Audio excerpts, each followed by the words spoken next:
From the beginning, SANS has been a mission-driven organization. We want to make the world a safer place.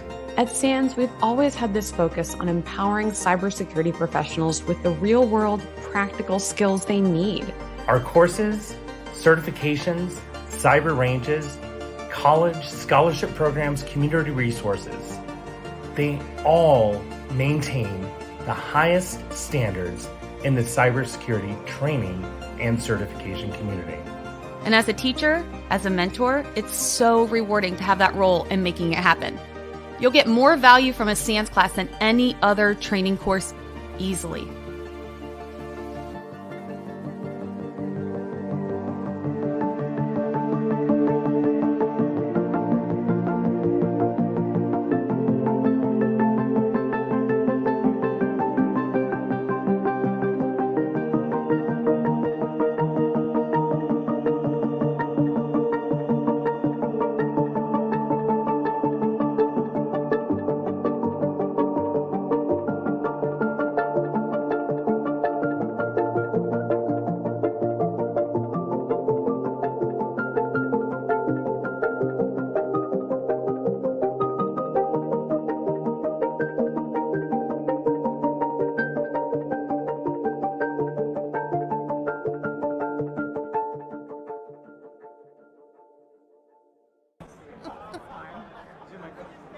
Yeah.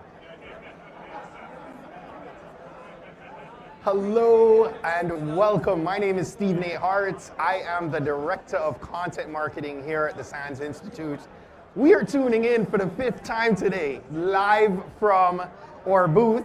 If you're here at RSA, if you're here in San Francisco, come check us out. We're here tomorrow. We want to meet you. We want to say hello. We're in booth 3416. Do me a favor.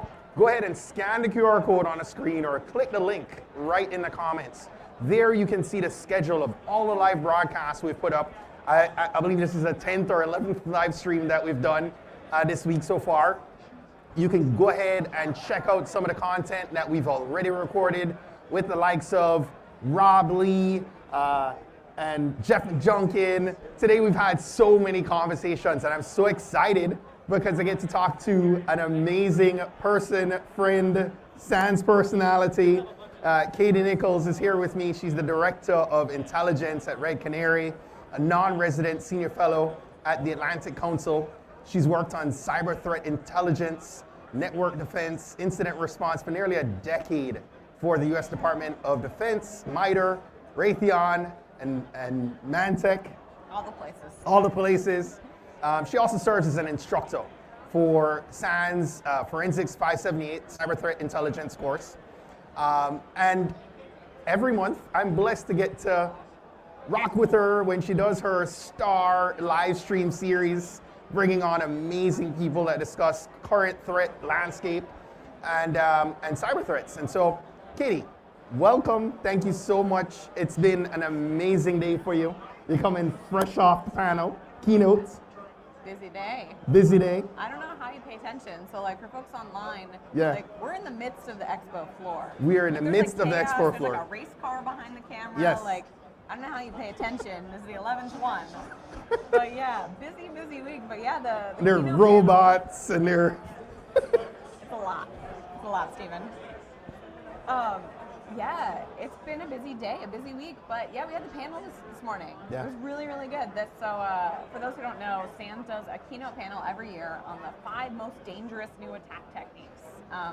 And so it's been going on for like 15 years. I didn't realize it. And I realize that Johannes has been a part of the panel for 15 years. Right, Ed SCOTUS, all Yeah. these big names that like I fangirl over. And so I was the new person last year. They invited me, and it was virtual last year. This is your first live stage. My first live stage, and like, man, we were in the big room. It was pretty neat. Nerves, scale of 1 to 10. So we rehearsed at 8:20 in the morning. Wow. And then the talk was at 11:30. So we were just like sitting in the green room, sipping coffee, and getting nervous for 3 hours. So it was good. No, it was really fun though. It's fun. It's like it's such a challenge to try to choose just like one attack technique, and like it's a lot of pressure. Like you have a chance at RSA to talk to all these people about the most dangerous new attack technique. And so just the process of trying to figure that out is really, really hard. So I can finally reveal. I was like, Stephen, I can't tell you ahead of I time. was trying, guys. I was like, No. Katie, what are you? You What's can't reveal coming? You can't reveal it. So I actually did two. First Okay. one, something that I kind of made up, Fred's term, living off the cloud. Living off the cloud. So you might have heard of living off the land. Yeah, Right? I get it. Built-in binaries. Yeah. And so I was at an attack conference a couple months ago, and someone talked about living off the SaaS, software as a service. Like how adversaries will use these software platforms for their Right. infrastructure. And I was like, hey, I really like that.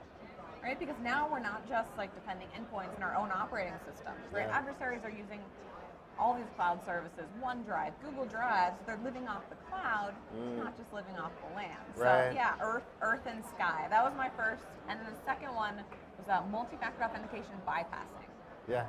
So multi-factor auth, like just because you can bypass it doesn't mean you shouldn't use it. Right. Shout out, CISA has a great booth here. I don't know if you stopped by. Girl, I've been stuck in this booth doing live streams didn't- all you day. haven't I seen need to walk the anything floor. else? Man, so CISA was giving out Rubik's Cubes. Yeah. Jen Easterly is like a master. She's the director of CISA. She's so good at solving Rubik's Cubes. So she was over there signing them. She's a big proponent of Wow. multi-factor authentication, which I am Wow. too, for sure. But we found there was a really interesting report out of CISA actually this year about how adversaries are trying to bypass multi-factor auth. Because as security people, we're always like, oh, multi-factor auth for everything, for banking accounts, which is great, until adversaries try to bypass it. So those are my two, living off the cloud and multi-factor authentication bypass. Wow. What else did you hear? You've been here all week, yes? Any trends that you're picking up at RSA that are just surprising? I'm always looking at the swag game and like Yeah. what's the trending swag.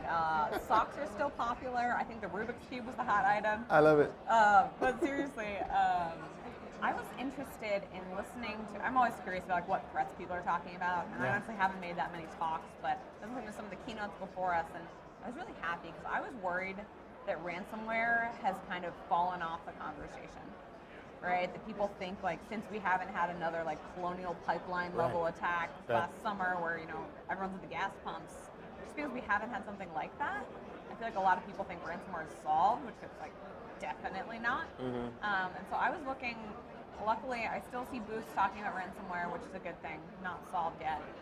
So that's one thing. And then, what else? One of the things I've seen, which you haven't walked the floor, a lot of XDR, which is an abbreviation, Extended Detection and Response. Yeah. Sort of one of those buzzwords things.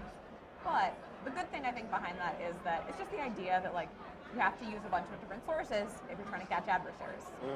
So, my company does managed detection and response, whether you call it MDR, XDR, that's a buzzword that's out there, but I think it's a good concept that extend the sources you use to detect adversaries. So XDR, I've seen a lot on the booth walls this week.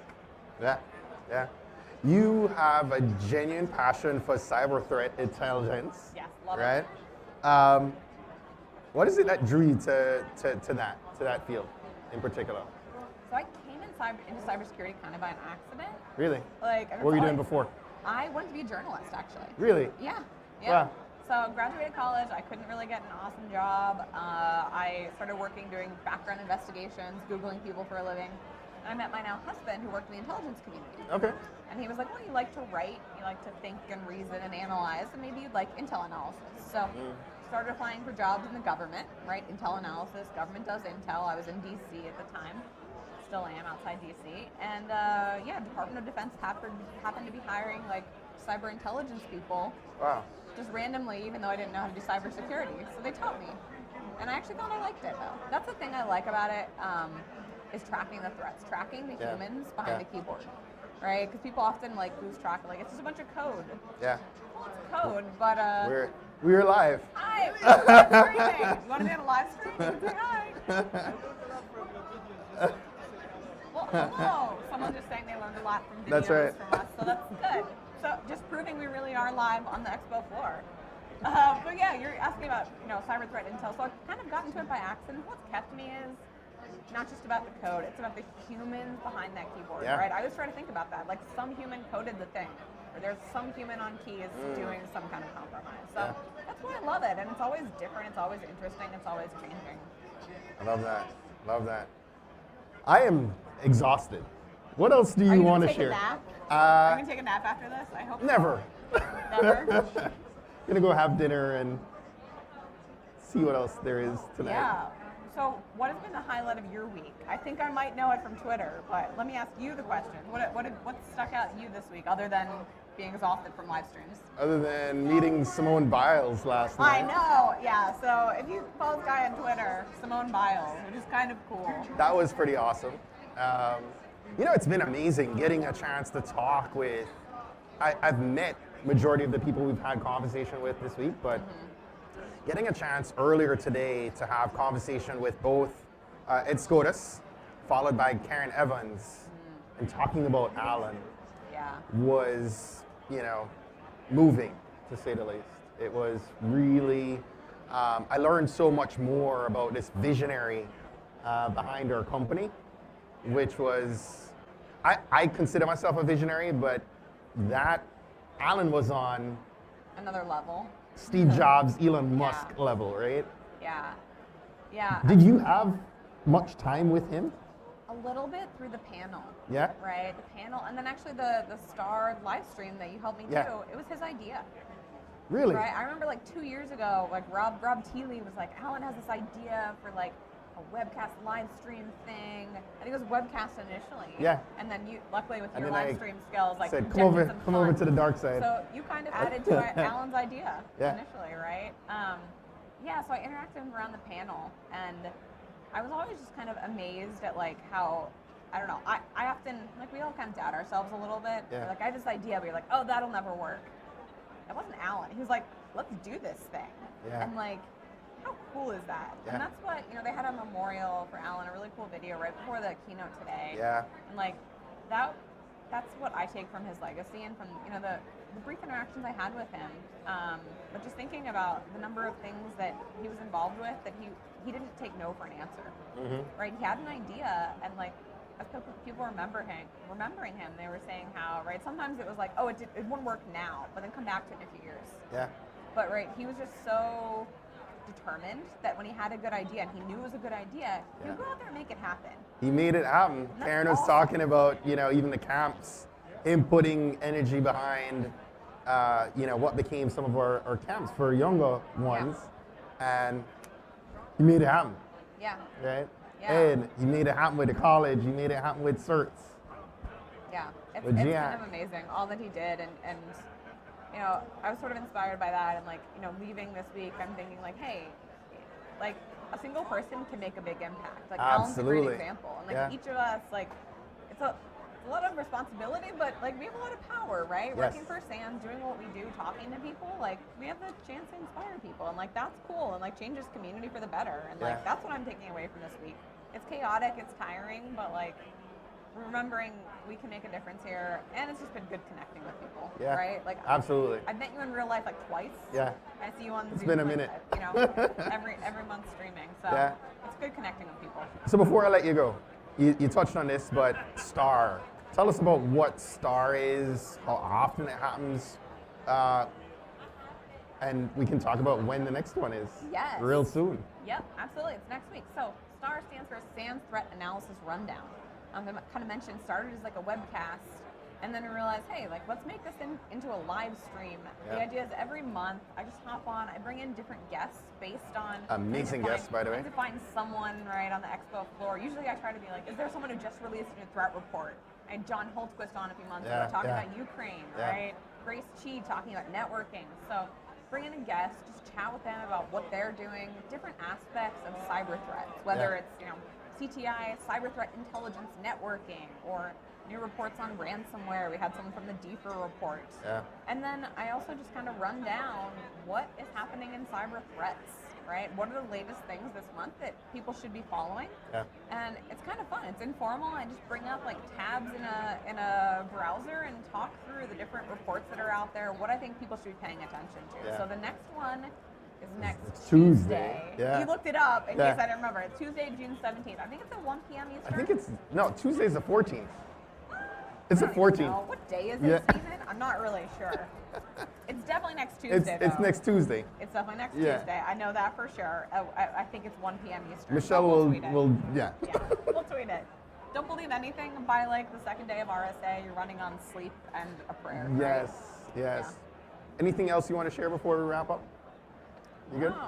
No, I think it's been an awesome week, and yeah, it's been fun chatting. Are you going to be here through tomorrow? Yep, I'll be here through tomorrow. So if you're at RSA, ping me on Twitter, and maybe we can say hi. Yes, she is as awesome as she is on Twitter in real life. So definitely. I appreciate that. Yes. Thank you so much for joining us. Of course, thanks for having me. Absolutely. So listen, tomorrow we have 2 amazing conversations with Chris Cochran and Jess Garcia. So make sure you hop on over. You can scan the QR code on the screen. Again, you can click on the link in the comments below and be taken to a landing page that shows you exactly what time those talks are tomorrow. You can click on the notification to set a reminder, just to be notified when we are actually live. Thank you so much. Appreciate you guys rocking with us throughout the entire day. Go back and check out some of the conversations we had today and yesterday. And I'll see you tomorrow. Thank you so much. Thanks for watching.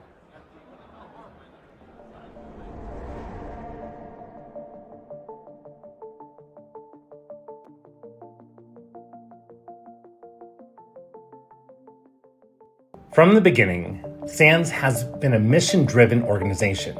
We want to make the world a safer place. That's one of the reasons why so many incredibly talented, highly respected security experts have wound up teaching here. The instructors you find in the classroom are not only renowned security practitioners, but they also excel in mentoring.